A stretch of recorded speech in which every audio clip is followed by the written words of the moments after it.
안녕하세요. 태국 부동산 서지입니다. 8월 8일 1일 브리핑 해보도록 하겠습니다. 잼버리 준비 상태 이상무 준비 아니었죠. 아니었어요. 각종 미기설 난무했어요. 부동산과 관련해서도 금융이 좀 불안정하니까요. 각종 위기설 이상무. 여러분들은 이 말을 믿으십니까? 외환이 부족하다. 미국한테 통화 스와프 좀 해줘. 일본한테 통화 스와프 좀 해줘. 안 해주죠.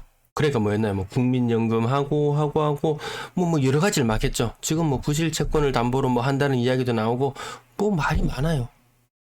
환율 상태 한번 점검해 보면 1년 전에 오늘과 비교해 보면 비슷하다. 요 환율 요거 봐야 되는 게 뭐 수출입 물가나 이런 것들 관련이 있거든요. 요거 봐야 돼요. 요게 야금야금 올라가고 있어요. 찝찝합니다. 찝찝해요. 그러면 또 물가와 연관이 있는 서부 텍사스산 중진류. 자, 요거 한번 보시면 1년 전에 한 90불 정도 수준 하던 것이 지금 80불 정도, 10% 정도 싸졌네. 하지만 이 추세라는 게 무섭잖아요. 이제 여름 난방 수요나 이런 것들도 냉방 수요도 좀 있을 거고, 특히 겨울로 가면 또 난방 수요 또. 작년에 따뜻해서 좀 문제가 없었다. 어떤 겨울 되면 이거 좀 올라가고 이런 게 있었는데요. 아무튼 요 물가하고 관련된 것이 지난달 물가 지수가 낮게 나왔다. 좋다. 그 다음 달부터 찝찝하다 이렇게 이야기했던 부분이 요거 기억나시나요? 유가 한 120불까지 올라갔을 거예요. 그러던 것이 70불대로 떨어졌어요. 거의 뭐 반값 비스무리하게 이렇게 유가가 떨어졌죠. 그러니까 물가 지수는 당연히 낮아질 수밖에 없겠죠. 기름 안 들어가는 데가 어디 있습니까? 그것이 다시 1년 전 오늘 시점과 비교해보면 한 10% 정도밖에 차이 안 나더라. 그래서 물가가 다시 오름세의 수치로 나타나고 또다시 금융시장이나 이런 것들이 흔들흔들 할지도 모르겠어요. 자, 채권 수익률 계속해서 지켜보고 있는데요.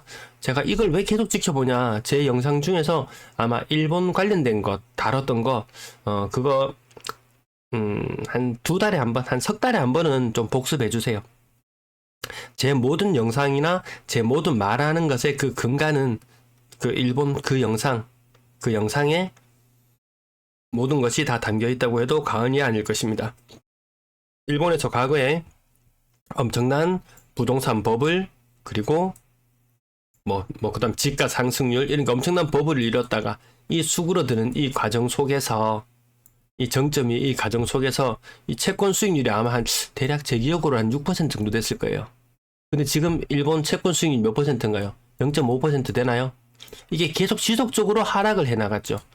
이때 채권 사놨던 사람들 20년, 30년 꿀 빨았더라. 그래서 나도 꿀 빨고 싶다. 나는 부동산으로 꿀 빨고 싶지 않다. 여기 투기로 들어가고 싶지 않다. 나 요렇게 꿀 빨고 싶다. 라고 했는데요. 여기서도 또 피보는 사람은 있어요. 레버리지 쓰고 나라에서 이제 우리 금융시장이 이제 안정되고 금리는 내려갈 일만 남았고, 정부에서 얘기는 안 했죠. 언론에서 이야기했죠. 언론에서 채권 수익률 3.2% 정도 수준까지 떨어졌을 때 이제 더 떨어진다. 채권 수익률 더 떨어진다. 채권 사도 괜찮다. 채권 수익률이 떨어진다는 말은 채권 가격이 올라간다는 말이죠. 채권 가격 올라가는데 베팅했던 사람들 막 독박 쓰고 막 피똥 싸고 막 난리도 아닙니다. 그래서 누구의 말을 듣기보다는 좀 스스로 판단할 수 있어야 되겠다. 언론에서 이야기하는 거 다 믿고 따라가다가는 개걸베이 되기 딱 좋습니다. 그래서 어떤 시절에 어떤 부모를 만나느냐, 어떤 경제 환경에 놓여져 있느냐, 여기에 따라서 좀 많은 차이가 있어요. 저희 부모님이 막 다투는 걸 본 적이 있어요. 좀 조심스럽게 이야기해야 되겠다. 때는 한 30년 전으로 거슬러 올라간다고 보면 되겠네요. 네, 한 30년까지는 덜 됐겠어요. 한 25년 전쯤으로 거슬러 간다고 보면 되겠어요. 저희 아버지 때는 그 할아버지나 또 이런 영향을 받아가지고 그냥 무조건 땅이지.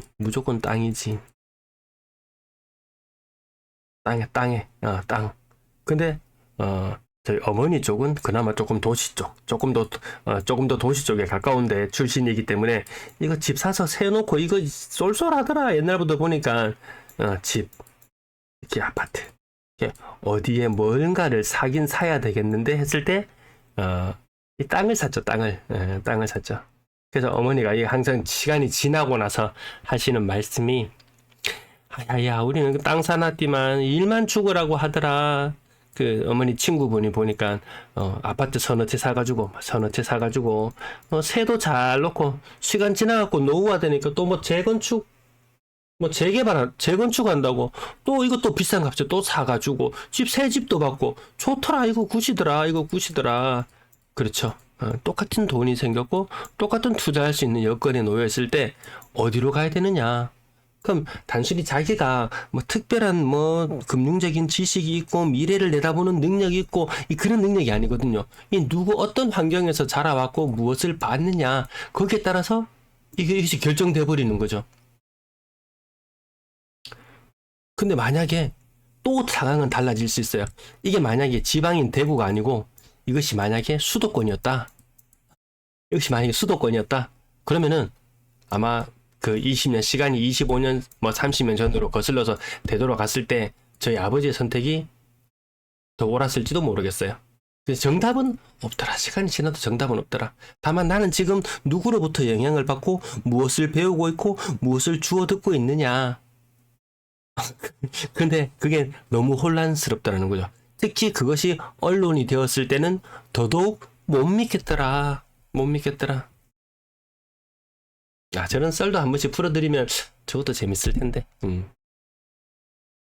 네, 매도 물량 일주일 전 대비 조금 줄어들어요. 이 잠잠해지는 이 차트가 뭔가 평온해지고 조용해지고 거래도 조용해지고 이 매도 물량 속에서도요. 이게 맨날 이런 것처럼 보이지만 이런 험매도 물량도 있고 온갖 것들이 다 섞여 있어요. 하지만 우린 단순하게 이 숫자만 봐도 되겠더라. 매도 물량 타긴 늘지 않고요. 전세 물량 줄어들고 있지만 많다. 그래서 고점 대비 30% 40% 정도 전세 가격도 빠지고 있죠. 월세 가격도 안정되어 있죠. 이것도 줄어들고 있어요. 지금 줄어들고 있습니다. 하지만 많더라. 지금 적정 시장에 임대인들이 바라는 입장에서의 물량보다는 물량이 한 2배 정도로 많을 거예요. 경쟁이 치열하더라. 그래서 어느 집이 비게 될까, 어느 집이 빈집이 될까 라는 것을 시간이 지나고 보니까 약간 적정선에 투자를 하더라도 돈을 쓰더라도 좀 새 집, 그리고 좀 시내권, 외곽 쪽은 확실히 뭔가 좀 밀리네요. 뭐 성서 쪽에 중학교가 뭐 폐교한다는 이야기 오늘도 얼핏 들은 것 같은데요. 와, 그 화려했던 그 성서가 그렇게 될 줄이야. 막 이 세인트 웨스턴 호텔 뭐 이런 것도 있고 막 그랬잖아요. 아파트 거래량 114건, 이틀치 거래량 많은 거 아니라는 거 우리 알 수 있죠. 근데 갑자기 거래가 제가 예상치 차트는 한 번씩 보여드릴게요. 지난달 똑같은 날짜와 견주어 봤을 때 거래량이 많지는 않구나, 줄어드는구나, 요 느낌으로 봐야 돼요. 114건이면 주간 기준 450건 거래량으로 봤을 때 125건으로 시뮬레이션 해나가고 있거든요. 거기에 미치지 못해요. 이번 주도 날 더워서 집 보러도 가기 싫어요. 밖에 나가니까 어질어질해요. 푸른 하늘은 좋아요. 에어컨 바람 밑에서 창밖으로 내다보는 푸른 하늘은 좋아요. 나가기는 싫어요. 거래량도 올라가기 싫어하는 것 같아요. 거래량 이번 달 한 1950건까지 바라보는데 요거보다 날 더 더워지고 또 태풍 오고 뭐 이러면은 좀 덜 보러 갈지도 모르겠어요. 사실상 계약은 지금 좀 많이 해줘야 되거든요. 특별히 거래량 흐름이나 이런 거 봤을 때 가을장 이런 느낌 있나요? 가을 되면 특별히 거래량 늘어나나요? 우리 한 해씩 한번 뒤집어 볼까요? 2017년 한번 봅시다. 자, 가을장 파란색 선, 제가 선 그리면서 따라가 볼게요. 파란색 선 보면 가을장에서 거래량 줄어들었어요. 2020년 거래량 폭발하고 이러던 시절에 가격이 오르고 분위기 좋을 때 거래량 늘어나죠. 2020년이었고요. 2018년 가을장 느낌 좀 있었네요. 18년 가을장 느낌 동그라미, 17년 X, 19년 가을장 9월, 10월달, 11월달 늘어났으니까 이것도 인정해 줄까요? 20년도 인정해 줄게요. 21년 가을장 느낌 없었죠. 22년 가을장 느낌 없었어요. 23년의 가을장의 느낌은 있을까라고 봤을 때 저는 없을 것 같아요. 우선 세모라고 해놓을게요. 이 최근에 6개년의 흐름을 봤을 때도 가격이 오르고 분위기 좋을 때는 거래량이 늘어나고 그렇지 않을 때는 거래량이 힘을 못 써요. 뭐 가을이 됐다고 해서 갑자기 거래량이 늘어나겠습니까? 새 학기를 앞두고 미리 이사를 가야 되고 그러려면 지금이잖아요. 지금 계약을 때려놔야지 뭐 2개월, 3개월 내로 보통 등기를 많이 치니까 뭐 그렇게 해야 되는데 갈짝 뭐 이런 거 소리 다 지난 유행 지난 철 지난 그런 소리 무조건 듣고 따를 필요는 없겠더라. 수성상가 롯데캐슬 25% 정도 빠졌고요. 14억까지 갔던 것이 11억 3억 날아갔습니다. 3억. 수성상가 롯데캐슬 48평형은 10억 2,500 요거 한 25% 정도 빠진데요. 3억이 허공으로. 수성동일 하이빌 레이크시티 48평형 가격 거의 2.7억 2.7억이 허공으로 하락률 20% 정도 조금 더 되고요. 버머 라운 프라이빗 2창 저층 같은 고점도 저층 뭐 10억 7천 같은 저층이었어요. 같은 저층 같은 저층끼리니까 비교가 오히려 더 쉽네요. 30%. 수성상가 롯데캐슬 가격이 많이 빠져서 거래되는 것은 별로 이야기하지 않겠죠. 오히려 또 여기서는 수성상가 롯데캐슬 거래량 대단해요. 자, 나머지 30% 캐슬 골드파크 4단지 41평형도 30% 3억씩. 웬만하면 야, 비싼 집 갖고 있었던 사람은 한 방에 3억 정도는 녹아내렸겠구나. 그보다 가격이 조금 낮은 아파트를 가지고 있었으면 한 2억씩 녹아내리는 뭐 그런 경우들도 많이 있었을 것이고요. 수성 롯데캐슬 더 퍼스트 거래량 대단해요. 1페넌트장 버머 가격 6억 후반까지 올라갔습니다. 아이파크 올라갈 때 잠잠했던 2페넌트장 버머 올라갔어요. 야, 그러면 저쪽에 저쪽에 아파트 올라갔고 좀 동쪽으로 와서 또 올라갔고 이렇게 아파트들을 한 단계씩 가격을 막 하다 끌어올리고 싶을 거예요. 근데 돈이 붙이죠. 돈에 힘이 붙이니까 한 개 억지로 끌어올렸다가 야, 안 되겠다. 우리도 올리자. 또 한 군데 또 억지로 끌어올렸다가 이게 가다가 힘이 점점 다해가는 시점, 거래량이 점점 줄어드는 시점에도 언제까지 나홀로 계속 가격 상승을 할 수 있을 것인가 라고 봤을 때 지금 최근에 거래량이 좀 시원찮아지는구나, 거래량 흐름이 시원찮아지는구나. 정점 이후로 이 정점도 좀 가짜 정점이죠. 지금 한 1950건대가 정점일 거예요. 그때 이후로 다시 좀 이상하다라는 느낌. 이 느낌을 어디에서 시작하느냐, 오늘자 서울 거래량을 보시면 아마 힌트가 될지도 모르겠어요. 가격 조금밖에 안 빠져? 22년 아파트. 조금밖에 안 빠져? 23년 아파트. 조금밖에 안 빠져? 23년 아파트. 뭐 등기치고 뭐 분양권 상태, 그래서 거래가 워낙 안 됐다 보니까 등기치고 바로 싹 뭐 얼마에 팔리고 뭐 이게 팔리면 다행인 그런 심정으로 물건을 던질 수밖에 없는 사람들도 있습니다. 왜 이거 23년에 입주했는 주상복합이나 이런 아파트 같은 경우에는 뭐 2020년에 분양했다 합시다. 이때 얼마나 뜨거웠습니까? 이 돈도 필요 없다. 야야야야. 그거 뭐 신용대출 받아가지고 그거 신용대출 5천만 받아가지고 하면은 일단 당첨만 되면은 그 몇 억을 벌 수 있다. 이 신용대출 이자 5천 받아가지고 있었는데 이거 갑자기 이율이 거의 6%에 육박해가지고 1년에 300만 원 갚아야 되거든요. 이것도 이 대출 이자만 해도 지금 한 3년쯤 지나면 거의 돈 천만 원. 가격엔 좀 이자가 좀 쌀 때도 있었으니까요. 이 이자만 해도 그냥 크게 부풀려 잡을게요. 이 이자만 해도 한 돈 천만 원 나갔고, 이거 전세금 받으면 해결된다 하지만 전세금 받아도 해결은 언감생신 될 리도 없고 대책이 없는 거예요. 대책이. 이런 사람들이 지금 부지기수로 나오고 있어요. 근데 이 뭐 무조건 상승론자니 뭐니 하락론자니 이렇게 편갈라서 이야기하는 사람들 그렇게 다 필요 없어요. 지금 우리 지금 현실론자가 돼가고 이 현실에서 가장 적합한 대책을 찾을 수 있으면 되는 것이지. 니 상승론자니까, 나는 상승론자니까 여기 가가지고 힘내세요. 시간이 지나면 다 해결됩니다. 힘내세요. 지금 상승론자가 하는 게 이거 뭐 화이팅 말고는 뭐 있습니까? 이 말 듣는다고 힘납니까? 힘납니까? 저는 힘 안 날 것 같아요. 원하신다면 화이팅이야 뭐 그거 어렵습니까? 입만 뻥끗하면 화이팅 해줄 수 있는데 현실적이지는 않더라.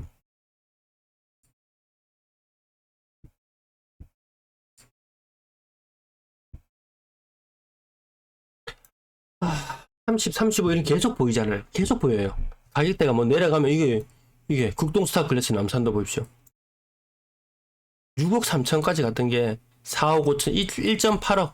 근데 아까 아주 비싼 아파트들은 3억씩, 4억씩 두드려 맞는데 가격대가 조금 내려오면 한 2억씩 두드려 맞는 이런 경우가 생기고요. 또 물론 여기 조금밖에 안 떨어진 것도 있어요. 물론 21년식 아파트 조금밖에 안 떨어진 거 있어요. 20년식 아파트. 이 고점이 아니잖아요. 20년, 21년 이런 아파트 호가 기준으로 봤을 때 조금밖에 안 떨어졌네요. 이런 아파트. 이렇게 따져놓고 보면 야 이거 그러면 신축이나 준신축 아니고는 이제 구축 아파트 무조건 우상향이라고 하더니만 구축 아파트 중에는 여기에 명함도 못 내미네. 이제는 명함도 못 내미네. 그래. 그러니까 구축이 오래 있으면 안 돼. 한 2년 살고 시세 차익 보고 또 팔고 나오고 또 새로운 급지로 가고 또 새로운 급지로 가고. 그게 과거의 공식이었잖아요. 또 팔고 새로운 곳으로 가고 또 새로운 곳으로 가고 평수도 넓혀가고 더 새 집으로 가고. 이렇게 해서 안착을 해야 되는데 내가 팔고 가려고 하니까 사줄 사람이 없는 거예요. 아까 중학교 폐교되는 아까 이야기도 말씀드렸잖아요. 제 인근에도 저 중학교 폐교되는 현장을 요 몇 년 사이, 최근 한 10년 사이에 하나, 둘, 셋, 한 10년 상간에 중학교 폐교되는 거 제 인근에서만 3곳 정도 본 것 같거든요. 초등학교 학생 수가 막 절반으로 줄어든다. 근데 이건 시작에 불과하다. 또 10년 후가 되면 지금 학생 수의 절반으로 줄어든다. 여러분 인근 학교 학생 수 얼마나 되는지 검색해 보시나요? 학생 수도 한번 검색해 보고 내년에 이 학생 수의 절반으로 줄어든다면 뭐 이런 것도 한번 생각해 보면은 뭐 나중에 더 미래로 봤을 때 뭐 어디로 투자해야 된다거나 이런 거 했을 때 그 방향도 아마 찾으실 수 있을 것 같습니다. 가만히 앉아서 누가 말하는 거 주워 듣기만 해가지고는 답이 없겠더라. 30, 35% 막 빠집니다. 거의 40% 동대구 반도유보라. 저층이에요. 저층 동대구 반도유보라. 요거 제가 그때 저한테 메일 주신 분, 네, 제임스님 요런 동네 다 관심 있으시죠? 동대구 지역 다 관심 있으시죠?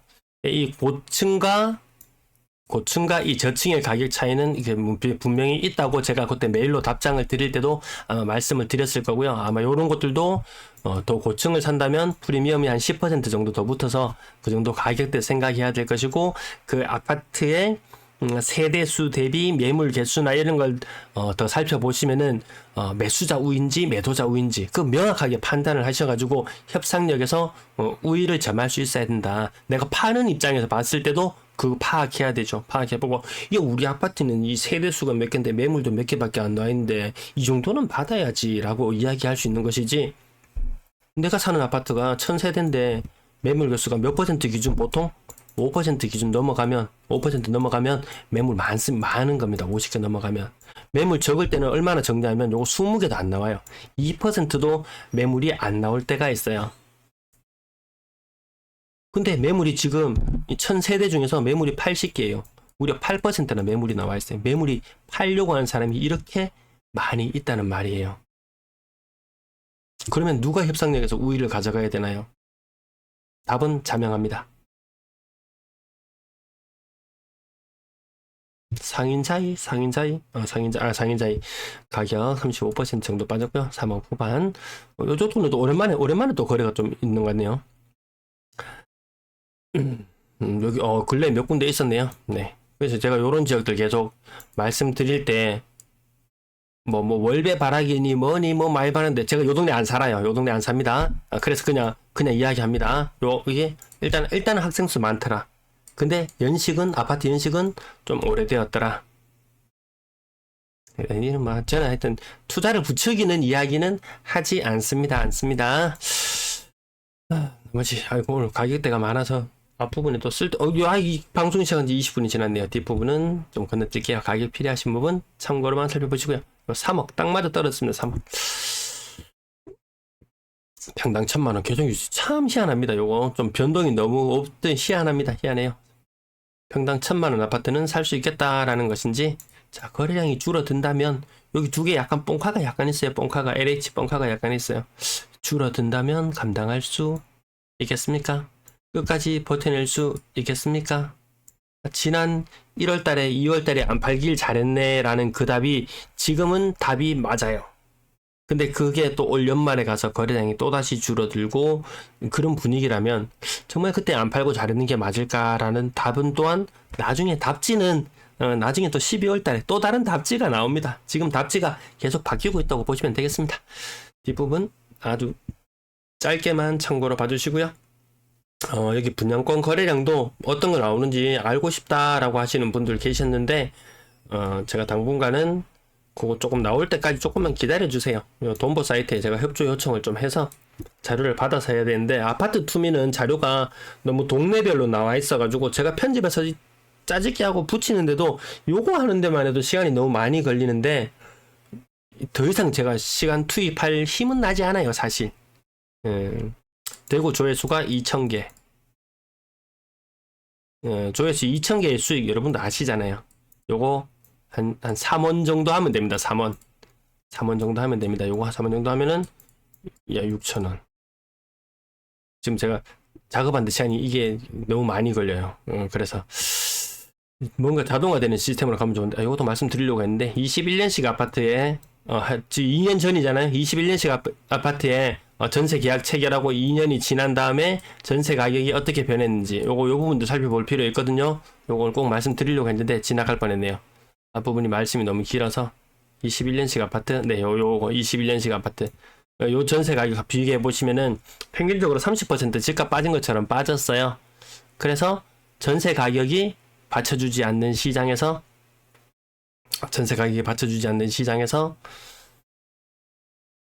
과연 집값 상승이 있을까? 전세 가격이 확 올라간다? 매매가와 전세가의 갭이 줄어든다? 투자자들이 얼씨구 돈을 싸들고 온다? 투자 붐이 일어난다? 가자라고 한다. 여기 현대 아이파크 한번 볼게요. 집값도 근래 많이 좀 반등을 했고요. 하지만 전세 가격 한번 보세요. 2억 8천입니다. 높았을 때 전세 가격 대비 지금 현재 전세 가격의 이 갭 차이가 굉장히 큽니다. 굉장히 커요. 이런 부분들 계속하면서 또 너무 길어지면 듣는 분도 입장이 힘들죠. 오늘 여기서 마칠게요. 시청 감사합니다. 전월세 시장 안정되어 있어요.